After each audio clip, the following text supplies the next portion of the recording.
Rádio Rio de Janeiro, a emissora da Fraternidade, passa a apresentar Luz na Penumbra, programa que leva ao seu coração a mensagem da doutrina espírita.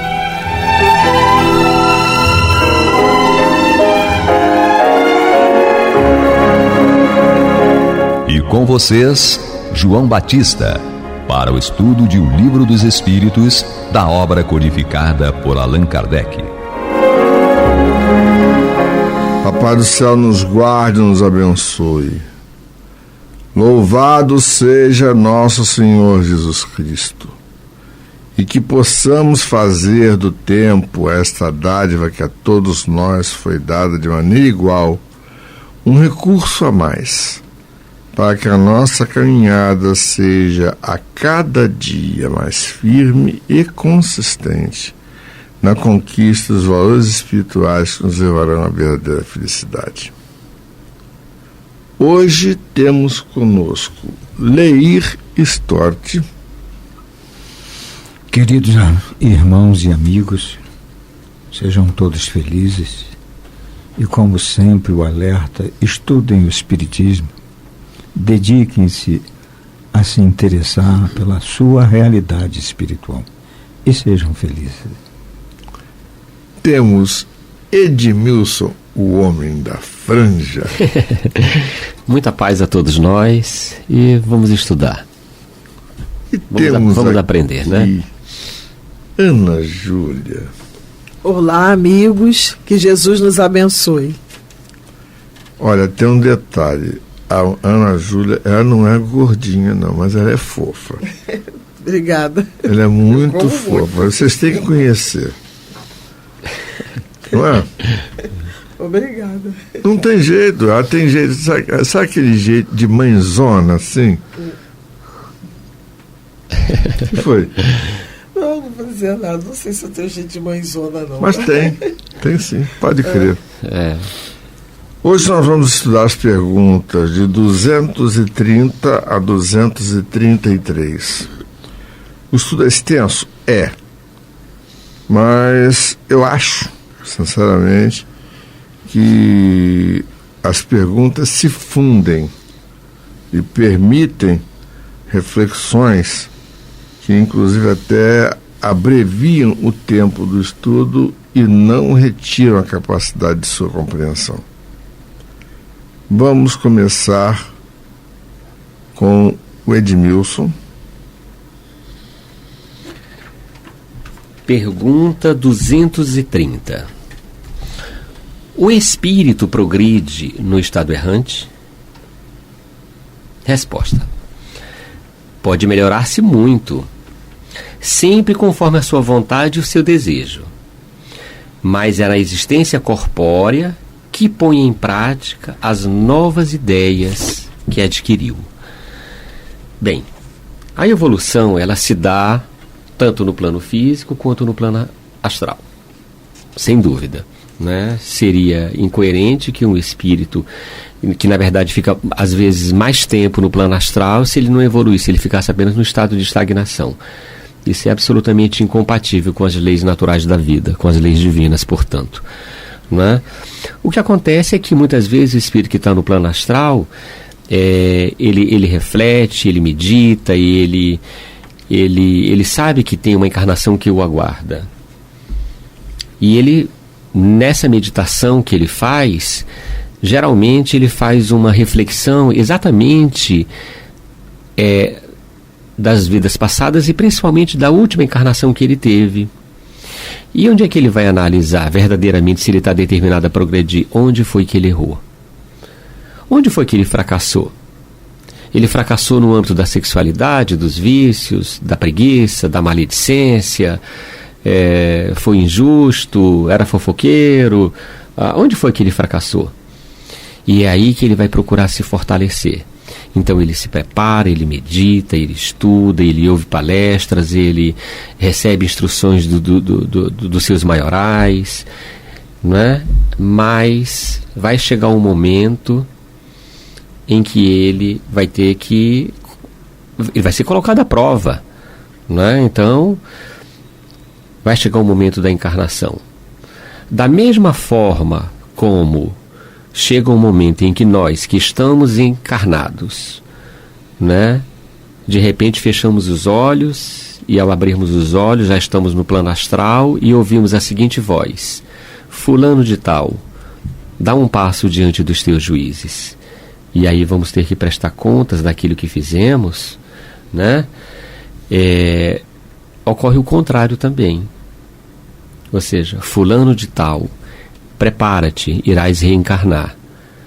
Eu conheço uma história de um homem que ele tinha sido vassalo, né?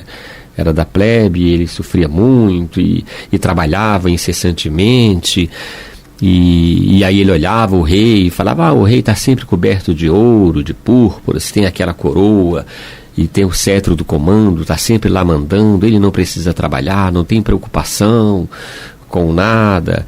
E aí ele passa a vida inteira reclamando, desencarna, e aí quando chega no plano astral ele continuava ainda naquele estado de revolta, e aí então ele é questionado: mas por que você está reclamando tanto? Ele fala: mas por que eu tive essa encarnação tão miserável, tive que trabalhar com tantas preocupações? E aí foi explicado para ele que tudo tinha uma razão de ser. Mas aí ele falou: não, mas eu queria então conhecer como é que é essa posição de rei, né? Então foi mostrado para ele as preocupações que o rei tinha. Às vezes o rei acordava pela manhã e ele sequer conseguia se alimentar corretamente, preocupado com as questões políticas do castelo, preocupado com o processo educacional dos filhos, preocupado com seu reinado, preocupado inclusive com os súditos. O peso da responsabilidade que tinha sobre os seus ombros, e aquela coroa muitas vezes era um incômodo para ele. E aí, quando ele começa a estudar verdadeiramente as responsabilidades que pesavam sobre os ombros do rei, passado anos, ele ouve a seguinte voz: prepara-te, irás finalmente ser rei. E aí ele treme, porque as responsabilidades que o aguardavam era de um comprometimento muito grande, né? Então tem toda essa questão. Então o aprendizado, ele sim, sem dúvida, se dá tanto no plano físico quanto no plano astral, né? E muitas vezes no plano astral esse aprendizado ele pode se dar de uma forma até mais rápida, porque se a gente for observar um livro que eu considero assim de grande instrução para todos, é Memórias de um Suicida. E tem um momento em que ele, no plano astral, né, ele estava refletindo profundamente, ele recebia as orientações, e aí ele sabia o que o aguardaria na próxima encarnação. Ele teria provavelmente que enfrentar novamente a cegueira, não é? Então ele refletia muito, ele estava muito atento diante de tudo que ocorria no plano astral. Então é um livro que ele mostra que no plano astral, né, quando estamos no estado de erraticidade, nós nos encontramos num estado de profunda reflexão, de meditação, de pesar mesmo na balança exatamente onde erramos, e é uma grande preparação, né, para aquilo que nos aguarda futuramente. Então, o estado de erraticidade é valiosíssimo para a continuidade, né, do nosso aprendizado. 931. O que você me disse? 231. Os espíritos errantes são felizes ou infelizes? Resposta: mais ou menos. De acordo com seus méritos. Sofrem por efeito das paixões cujo princípio conservaram, ou são felizes, segundo sejam mais ou menos desmaterializados. No estado errante, o espírito entrevê o que lhe falta para ser mais feliz, e então procura os meios de alcançá-lo. Mas nem sempre lhe é permitido reencarnar conforme sua vontade, o que constitui para ele uma punição. No livro do Fernando O, intitulado Voltei, ele narra algo muito, muito interessante, que o espírito ele se encontrava no plano astral e ele sentia oscilações entre felicidade e infelicidade. Às vezes ele sentia uma aventura muito grande, mas aquele estado de felicidade era rapidamente e bruscamente interrompido por um momento de tristeza. E aí essas oscilações estavam deixando ele muito atordoado. Aí quando vem então o espírito que seria o mentor espiritual dele, e os dois travam uma longa conversa. Então esse espírito que seria o superior dele leva ele para regiões um pouco mais altas, e ele começa a se sentir muito feliz, e ele ouve uma música e ele começa a chorar ouvindo aquela música, e ele fala: que coisa linda, que bela. Aí depois o mentor dele imediatamente leva ele a regiões sofredoras, e ali onde ali havia o famoso ranger de dentes, né? E ele olha e fala: meu Deus, que coisa atormentadora. E o mentor dele levava ele nesses dois locais, e ele perguntava: por que eu, mesmo nas regiões felizes, eu me encontro ainda sentindo uma amargura no meu peito? E aí o mentor dele prontamente respondeu: é porque você precisa ainda se desapegar de algumas paixões que você ainda traz em seu âmago. É necessário ainda que você passe por essas provas. E aí ele fala: então eu não quero mais que eu seja levado para essas regiões superiores, porque elas chegam até a me trazer uma certa angústia, porque isso me é doloroso. Aí o mentor dele respondeu: mas é necessário que eu te leve também a esses locais, para que você se sinta também motivado de saber o que te aguarda caso você seja bem sucedido nas suas provas. Então, o nosso estado de erradicidade, de felicidade ou de infelicidade, enquanto ainda não estivermos superados, e a gente está falando de milênios aqui, né? As nossas inclinações, as nossas paixões e os nossos apegos, teremos ainda essas oscilações, né? Vou brincar aqui e dizer que aí teremos esses estados de bipolaridade ainda. Né? O Leir falou a respeito disso no programa anterior, quando ele citou a pergunta 621 do Livro dos Espíritos. Não foi, Leir? A questão da vontade e do desejo, que conhecemos como liberdade de agir, o chamado livre-arbítrio, né? A existência corpórea, ela possui um peso específico que se sobrepõe à mente do espírito, que também sofre um processo de abafamento, e ficamos assim de uma maneira como que de igual, como um aluno matriculado na escola e tem à sua frente várias séries para cursar. E ao mesmo tempo, o que temos aos nossos olhos é uma proposta de tudo aquilo que podemos nos interessar para o nosso aprendizado.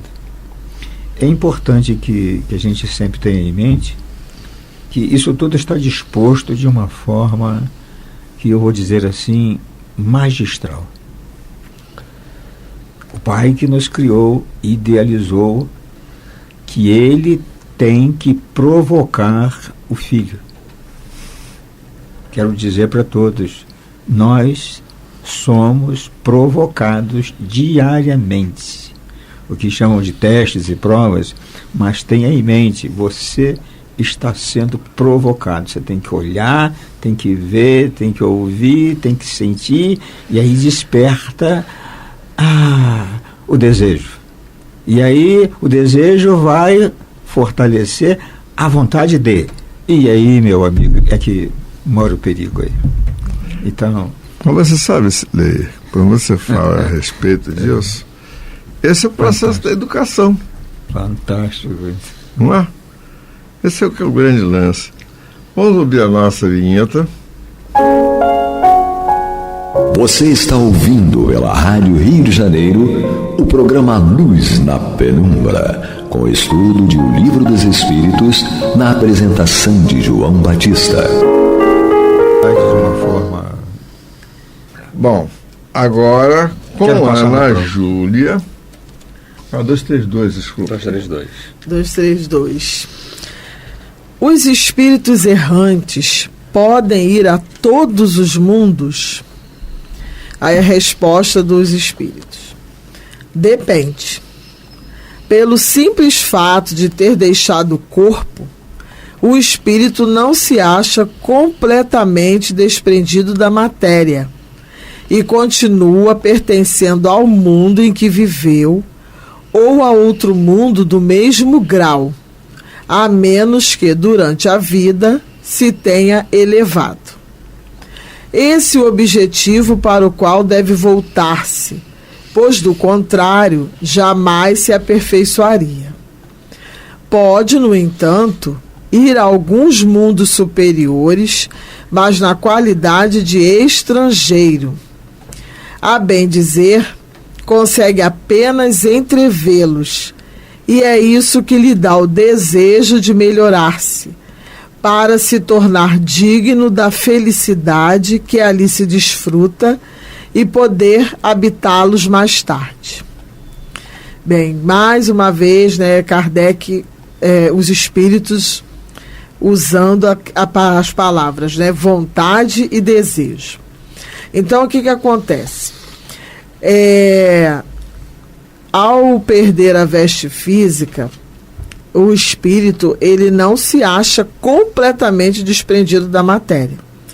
E ele, aquele espírito, continua pertencendo ao mundo em que ele viveu. Então, ele vai trazer no seu corpo perispiritual, digamos assim, os elementos do mundo em que ele viveu.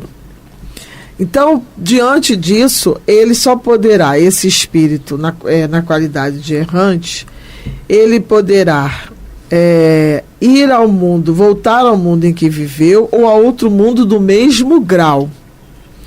Agora, para ir a um mundo superior a ele terá que ter se elevado. Se esse espírito conseguiu, durante a vida física, se elevar, quer dizer, se aperfeiçoar moralmente, ele terá condições de frequentar outros mundos superiores a ele. Mas se isso não ocorreu, então não, ele só ficará no mundo da mesma natureza dele. E ele diz também, quer dizer, que pode ir os espíritos respondem que pode ir a outros mundos, mas na qualidade de estrangeiro. Então ele vai como visitante, acompanhado de algum instrutor. E por que isso? Porque me lembrei do que o Edmilson trouxe o exemplo para nós anteriormente, exatamente para que, vendo outros mundos, vendo espíritos felizes, já nasce aquele desejo de estar ali, de chegar a alcançar aquela mesma posição. Aí, voltando, quando ele fala para nós assim antes, nas perguntas anteriores, que o espírito pode melhorar no estado errante, mas é conforme a sua vontade e o seu desejo. Então, o desejo ele vai surgir a partir do momento que me é mostrado o que é melhor. Olha, aquilo, está vendo aquela condição ali? Meu filho, você pode chegar àquilo ali. E a vontade é que vai ser o que vai me mover. Eu vou olhar e digo, eu também quero alcançar aquilo ali. E aí, através da vontade, é que eu vou exercer essa força e procurar alcançar aquilo que eu vi e que gostei, e de que gostei. Agora, tudo isso é um processo, é um caminho, porque às vezes a gente tem o desejo, mas não tem o que chama força de vontade, ou a força da vontade. A gente, eu já desejo, mas eu não tenho ainda forças para chegar àquilo ali. E eles mostram aqui para nós que também, assim, quer dizer, quando nós desencarnamos, nós continuamos a ser os mesmos, né? Nós não mudamos. Fulano morreu e agora é uma pessoa... Era ruim aqui, mas quando morreu se tornou bom. Não, nós vamos levar as nossas características, né? Algumas até muito fortes. E, de acordo com as nossas características, é que nós teremos condições ou não de irmos a lugares mais elevados. Tá? Não sei se eu olhei muito. Edmilson, faz a 233. 233. Que vamos fazer um ping-pong agora. Pergunta 233. Os espíritos já purificados vêm aos mundos inferiores? Frequentemente. Resposta, não é? A fim de os ajudar a progredir. Sem isso, esses mundos estariam entregues a si mesmos, sem guias para os dirigir. Em todas as épocas da humanidade, se nós fizermos uma retrospectiva, nós vamos observar que em todos os setores da ciência, das artes, da filosofia, da religião, espíritos de destaque vieram ao mundo, né? Antúlio, Lao Tse, Forri, o príncipe Siddhartha, que depois se tornou o mendigo Buda. No campo da música temos Beethoven, Mozart. No campo da ciência, né, temos aí o gigante, né, do Albert Einstein.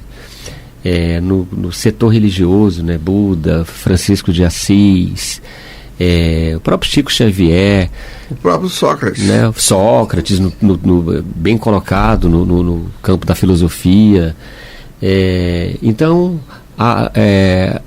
Jesus nunca nos deixou desamparados. Ele sempre nos enviou espíritos que se destacaram na sua inteligência, na sua bondade, no seu conhecimento, e que sempre estiveram à frente. Porque, naturalmente, um espírito, quando ele tem um objetivo missionário,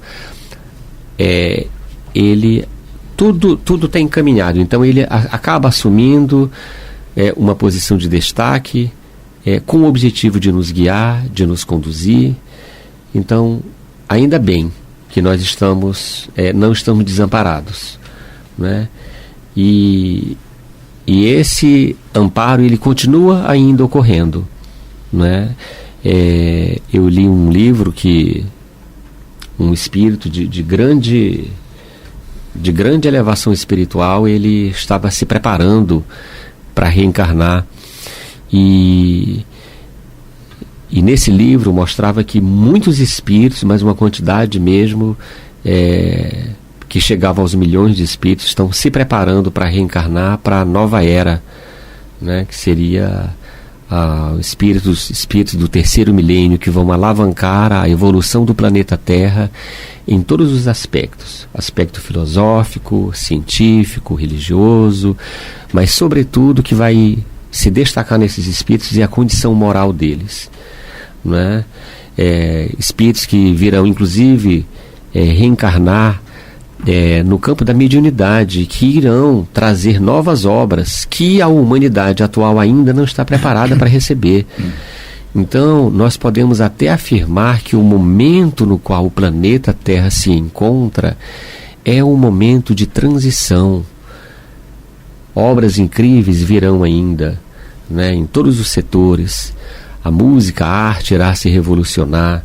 Haverá uma grande mudança no planeta Terra, né? E temos ouvido muito falar, e alguns espíritos têm confirmado isso em várias obras, que o planeta Terra está de fato sofrendo uma mudança, que ele está ascendendo, ele está dando um passo adiante no seu processo evolutivo, ou seja, ele está deixando de ser um mundo de provas e expiações e está se tornando um mundo de regeneração. E, portanto, a humanidade que irá reencarnar aqui no terceiro milênio serão espíritos cujo grau evolutivo tem que ser compatível com um mundo de regeneração, né? Então, esses espíritos superiores vieram, continuarão vindo e ainda se encontram entre nós.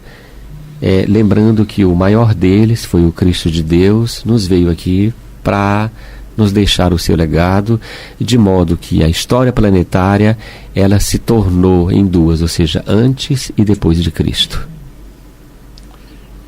É interessante observar que muitos dos que vêm transmutar a realidade do planeta, eles muitas vezes não têm um conhecimento pleno da missão a que são levados.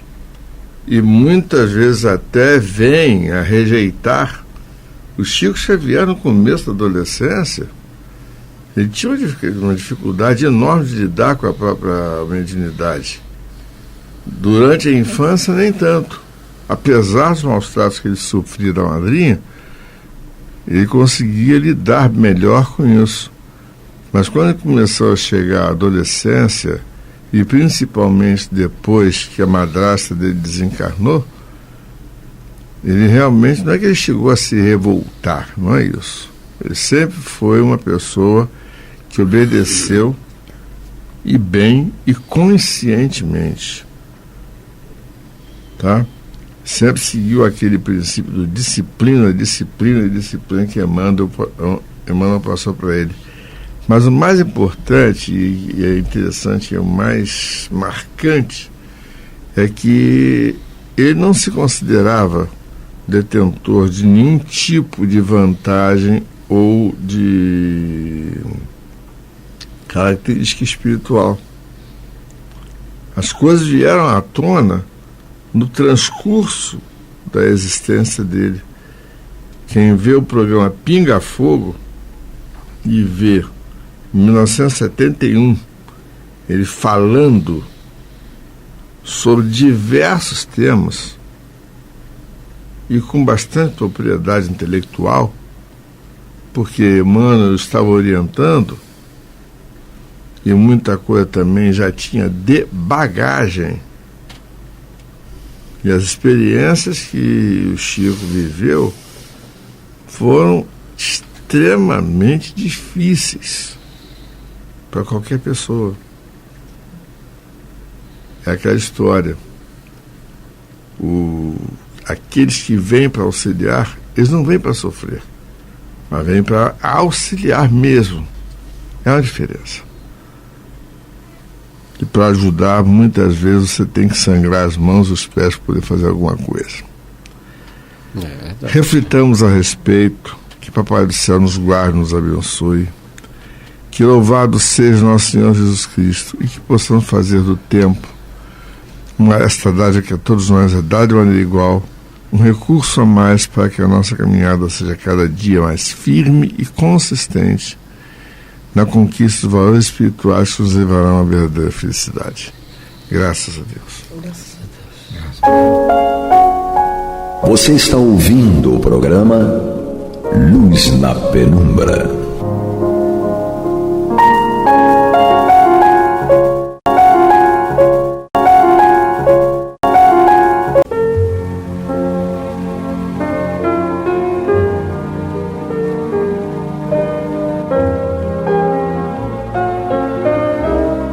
A Rádio Rio de Janeiro está levando ao seu lar e ao seu coração a mensagem consoladora da doutrina espírita, através do programa Luz na Penumbra.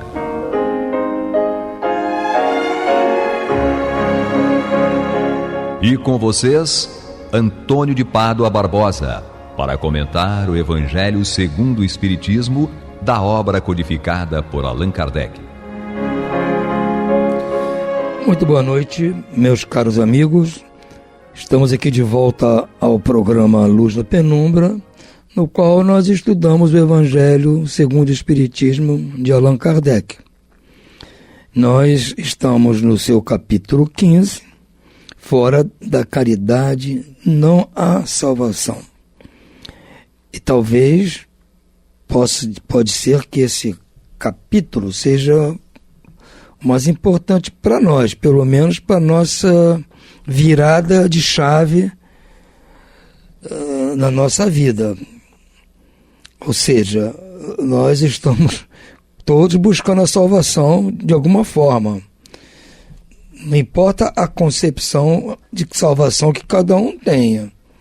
Todos querem ser salvos, porque eu não creio que haja aqui, hoje, vivendo aqui no nosso planeta, pessoas que se considerem salvas de tudo, isentas de qualquer problema, livres de qualquer situação dramática.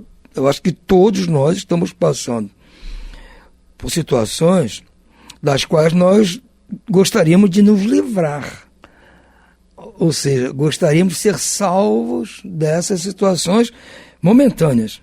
Imagina se houver a perspectiva de que após nós deixarmos nossa existência aqui, ainda vamos ter que enfrentar outras situações problemáticas das quais nós não temos o menor conhecimento. E cada entendimento religioso vê isso de uma forma, independentemente da maneira como você acha que vai ser a vida após o desencarne. Todos sabemos que é uma surpresa. Ninguém pode garantir que vai ser assim, vai ser assado, ninguém sabe. Nós temos esperança de que vivamos de uma coisa melhor. Daí, na época, os judeus pensavam a mesma coisa. Eles queriam, que chamavam a vida eterna, a vida com Abraão. Eles não tinham noção de reencarnação, essas coisas.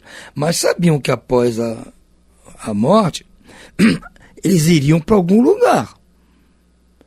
Eles não eram materialistas, achar que morreu, acabou. Não. Eles achavam, então tinham dúvidas. Cada um pensava de uma maneira, haviam várias correntes. Dentre elas, havia a dos fariseus. Esses acreditavam realmente que muitas vezes aquilo que você estava fazendo aqui na vida seria importante para a vida futura, seria determinante para o seu conforto, a sua satisfação, o seu bem-estar no futuro. Outros, como os saduceus, achavam que a recompensa das suas boas ações seria dada nesta própria vida, mas todos tinham ideia de que no futuro podia acontecer alguma coisa. Então nós queremos nos livrar, nos salvar das situações dramáticas que estamos vivendo hoje, mas também estamos preocupados com a situação que eventualmente podemos vir a passar e nem sabemos como vai ser. Então a proposta do Espiritismo, que é explicitada neste capítulo, é que para alcançar a salvação só há um caminho, é a prática da caridade. Ou seja, fora da caridade, fora da prática da caridade, não vai haver salvação, amigo. Você vai continuar na situação que está. Ou pode ser até que piore, não sabemos. Então, por isso que eu disse, esse capítulo aqui é um capítulo que tem que ser olhado com carinho, porque se nós entendermos isto e decidirmos e conseguirmos pôr em prática essa situação da prática da caridade, nós estaremos diminuindo muito os nossos problemas do momento e os problemas do futuro. Por isso que eu acho que esse capítulo aqui é um capítulo extremamente importante. É uma virada de chave na nossa vida. Queremos ficar como estamos? Tudo bem. Se você se considera uma pessoa que está no bem bom, no conforto material, moral, espiritual, tudo bem. Vida que você continua fazendo o que você está fazendo. Eu quero crer que talvez você esteja até praticando a caridade até sem saber, mas se não estiver, creia que todo esse bem bom que você está passando e que acha que é o melhor que há para você, pode ser de curto prazo, ninguém sabe. Então, para que seja uma situação boa para agora e para sempre, temos que praticar a caridade. Então, nós vamos estudar aqui nesse estudo de hoje, esse item do capítulo 15 que diz o mandamento maior. É baseado em Mateus, no seu capítulo 22, versículos 34 a 40. Então, diz assim, esta passagem aqui. Mas os fariseus, tendo sabido que ele, Jesus, fechara a boca dos saduceus, se reuniram e um deles, que era um doutor da lei, foi propor-lhe esta questão para o tentar. Mestre, qual o grande mandamento da lei? Jesus respondeu: amarás o Senhor teu Deus de todo o teu coração, de toda a tua alma, de todo o teu espírito. Esse é o maior e o primeiro mandamento. E aqui está o segundo, que é semelhante ao primeiro: amarás o teu próximo como a ti mesmo. Toda a lei e os profetas se acham contidos nesses dois mandamentos. O que Jesus está dizendo aqui? Vocês sabem que os judeus, não importa a qual facção pertencessem, saduceus, fariseus, o que fosse, eles tendiam a cumprir a lei, que eles chamam de lei. São os preceitos trazidos por Moisés, desde a tábua dos 10 mandamentos, como os outros 600 e tantos pequenos mandamentos, pequenos ordenamentos que Moisés trouxe para eles, muitos ligados a só à vida social, à vida política, à vida econômica, à vida do dia a dia, mas até da vida religiosa, os preceitos religiosos, tudo o que tinham que fazer, Moisés trouxe isso tudo, nos 10 mandamentos e mais nos 600 e alguma coisa que ele deixou. Então, os judeus tendiam a obedecer isso. Mas vocês há de concordar comigo que obedecer a 600 e não sei quantos mandamentos é complicado, até porque muitos eram conflitantes. Então, se fosse seguir ao pé da letra, você estava atendendo um, podia estar não atendendo o outro. Então, a dúvida do fariseu era válida. Ele não doutor da lei, ele conhecia esses 600 e tantos mandamentos. Então, Jesus diz que o que ele está dizendo, Jesus, equivale a tudo o que está nesta lei. Quer dizer, ele não vai precisar seguir tudo aquilo, basta que ele siga este que Jesus está propondo, que ele está de acordo com a lei. Incluiu Jesus também os profetas, ou seja, tudo também que os profetas trouxeram de ensinamento. Que os profetas vieram no sentido de esclarecer tudo isso, para facilitar a vida das pessoas, e alguns predizeram alguma coisa que porventura viesse a acontecer. Mas eles trouxeram ensinamentos importantes, com figurações, com parábolas, para facilitar o entendimento das pessoas. Então Jesus reafirma: estes 2 mandamentos que eu estou propondo aqui substituem folgadamente tudo que está na lei, 600 e tantos mandamentos de Moisés, e tudo que os profetas informaram e trouxeram para vocês. Se vocês não tiverem acesso a isso, não há problema. Se seguirem esses 2 que eu estou passando, vocês estarão salvos. Então Jesus simplificou a vida deles e, consequentemente, a nossa. Porque é muito mais fácil dirmos, né? Mas é muito, mais compreensível para nós atender a 2 mandamentos, que no fundo é o mesmo, como disse Jesus, do que atender 600 e tantos. Não tem que ser um advogado para poder conhecer tanta lei, gente.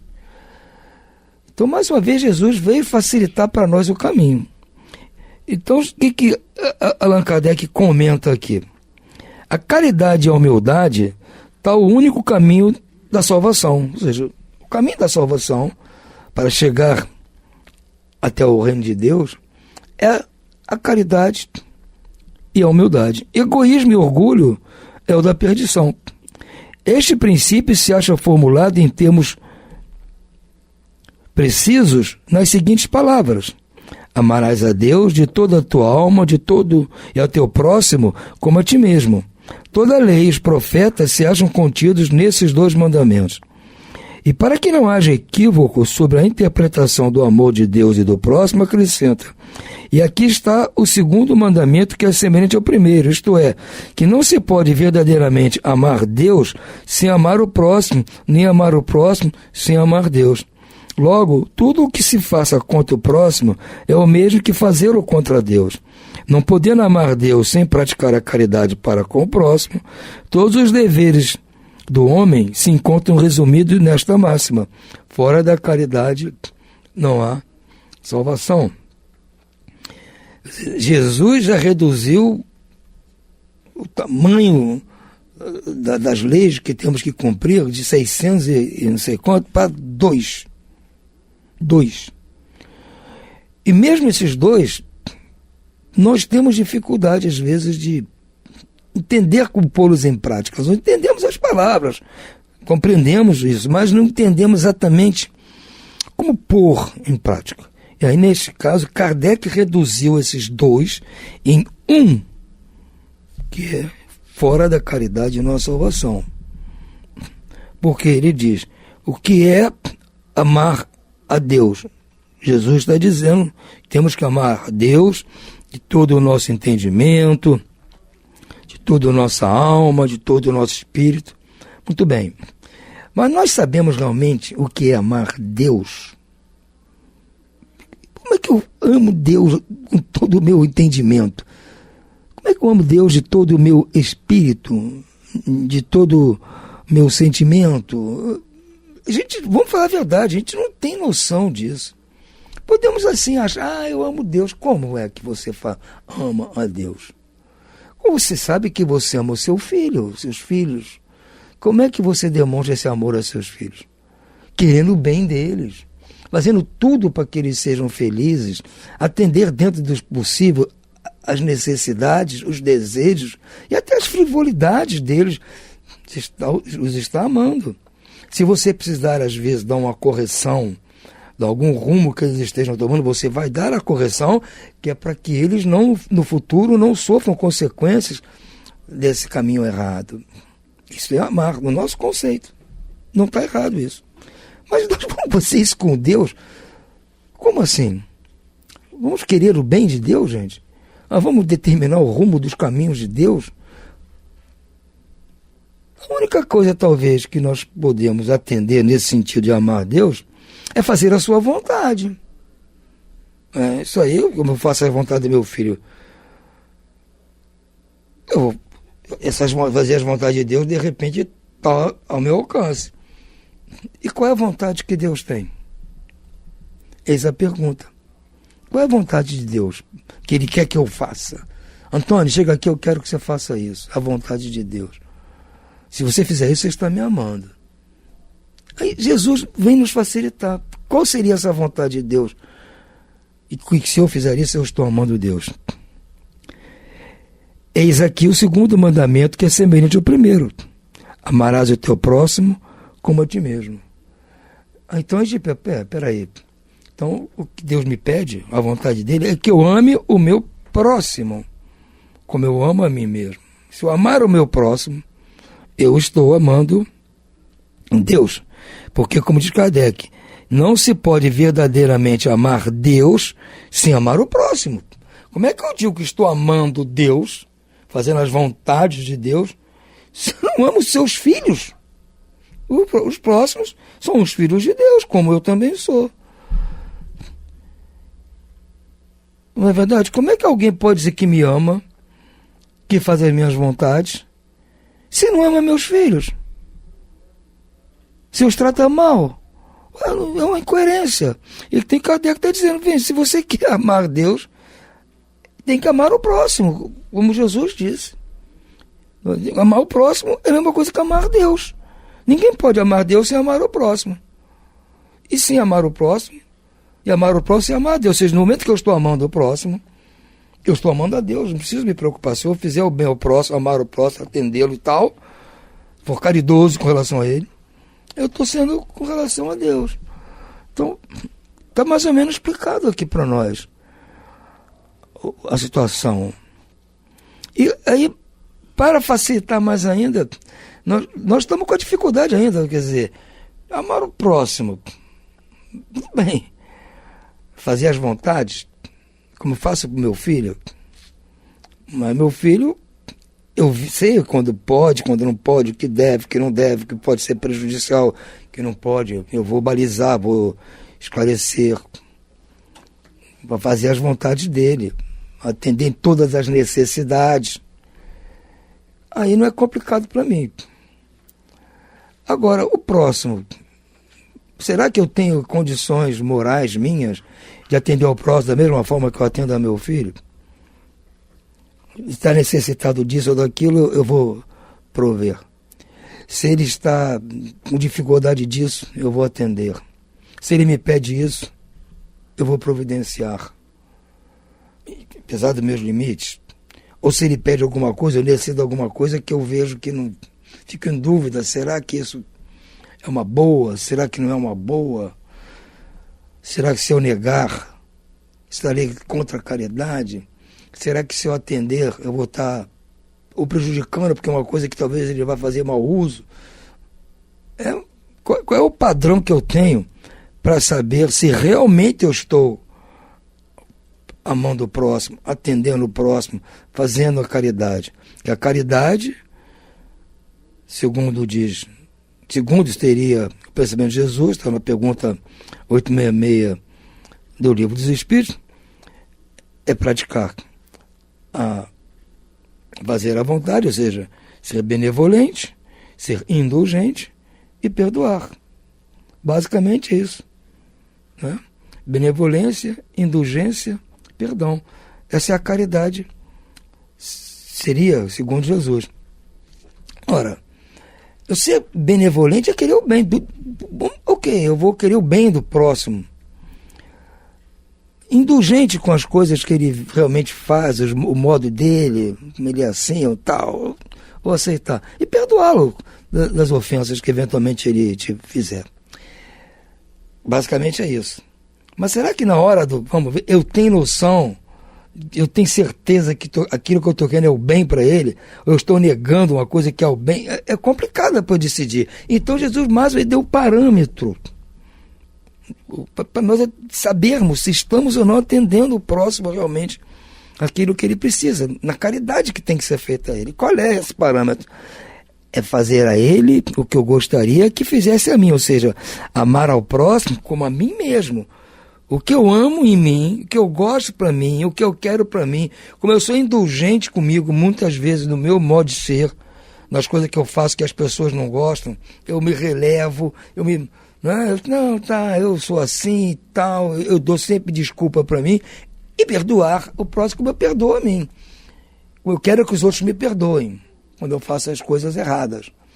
Então eu tenho um padrão para amar Deus. Qual é o padrão para amar Deus? É amar a mim mesmo? É fazer aos outros aquilo que eu gostaria que os outros me fizessem. Também Jesus vai falar isso lá no texto de Mateus, em outra passagem. Né? Faça aos outros aquilo que você gostaria que fizesse a você. É o padrão. Então, atendendo a este padrão, eu estou atendendo o amor ao próximo e estou atendendo o amor a Deus. E o que Kardec simplificou? Como ele simplificou?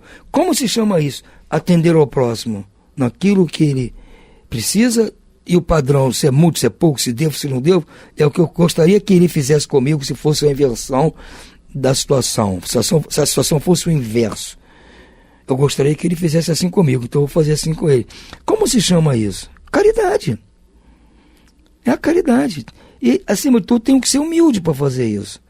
Porque, às vezes, nós temos uma tendência, ao praticar a caridade, de deixar uma nossa soberba atuar. Jesus não tocou nisso, mas Kardec fala caridade e humildade. Como o próprio Buda também falava. Qual é o mandamento principal do Buda? Humildade para com Deus e compaixão com o próximo. Eu tenho que ser humilde com Deus e com tudo. Ser compassivo com o próximo. Ou seja, atendê-lo, amá-lo, praticar a caridade, compreender as coisas e tal, de uma forma humilde. Não posso atender o próximo, fazer a vontade dele com soberba. Não posso ser indulgente, relevando e botando o dedo na cara. Botei assim, eu te relevo e tal, vida que segue, mas esse mais é que não dá. Ou perdoar, de falar, vou te perdoar, mas não faz de novo. Não posso fazer isso. Isso eu estou extrapolando, isso não é a caridade, isso aí é um benefício que eu estou fazendo, mas não é a caridade.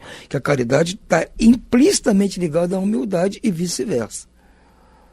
Então, por isso que eu digo, este capítulo, neste item aqui principalmente, é o nosso divisor de águas, é a mudança de chave.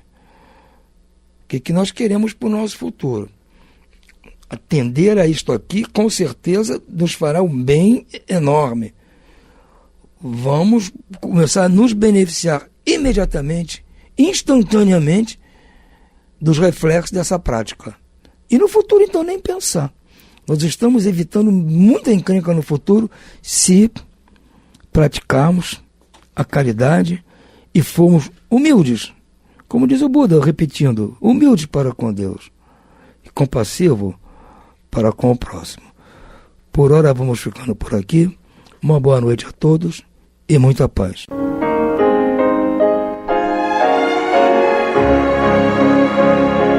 E vamos ouvir agora a prece de encerramento de nosso programa, na voz de Geraldo de Aquino. Jesus, dá-nos coragem para a luta, piedade para os insultos e misericórdia para as injustiças e ingratidões. Limpa nossa alma de inveja e ambições mesquinhas, de ódio e de vingança o nosso caminho. E que dentro em pouco, ao recolher-nos de novo ao calor do nosso leito, para que o sono nos dê a paz e o esquecimento das tristezas humanas, possamos sentir, Senhor, no mais íntimo de nosso ser, a doçura indefinível do Teu amor e a grandeza incomparável da Tua divina presença. Que assim seja.